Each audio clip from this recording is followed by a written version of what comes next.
একটি ছোট্ট গ্রামে এক কাক বাস করত। তার শরীর ছিল কালো, পালক ঝলমলে, আর চোখগুলো ছিল চকচকে। কাকটি খুব চতুর এবং বুদ্ধিমান ছিল। একদিন সে খুঁজে পেল এক টুকরো ছোট্ট মাংস। কাকটি মাংসের টুকরাটি দেখে খুবই আনন্দিত হলো।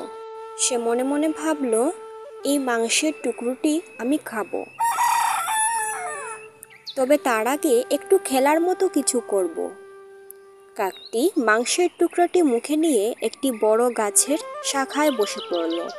সে জানতো যে মাংস খেতে তার ভালো লাগবে, কিন্তু সে অন্য পাখিদের নজরও আকর্ষণ করতে চাইল।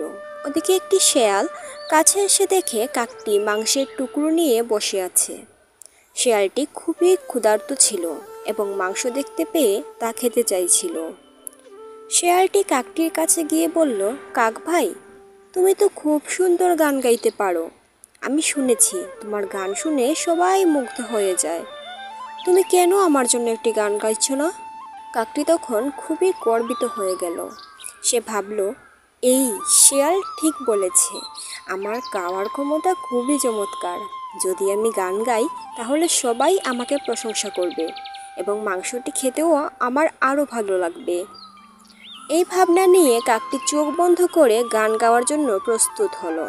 যেই কাকটি গান গাইতে শুরু করলো, তার মাংসের টুকরাটি এক ঝটকায় নিচে পড়ে গেল। শেয়ালটি তৎক্ষণাৎ সেই টুকরোটি খেয়ে ফেলল। কাকটি গান থামিয়ে তাকিয়ে দেখে পনির আর তার কাছে নেই। তখন সে বুঝতে পারল যে গর্বের কারণে সে নিজের মূল্যবান বস্তু হারিয়েছে। এই গল্প থেকে আমাদের শেখা উচিত, অহংকারের ফলে অনেক সময় আমাদের মূল্যবান কিছু হারাতে হয়। আর নিজের দক্ষতা বা গুণের জন্য গর্ব করতে হলে তার সঠিক সময় এবং স্থান নির্বাচন করা উচিত।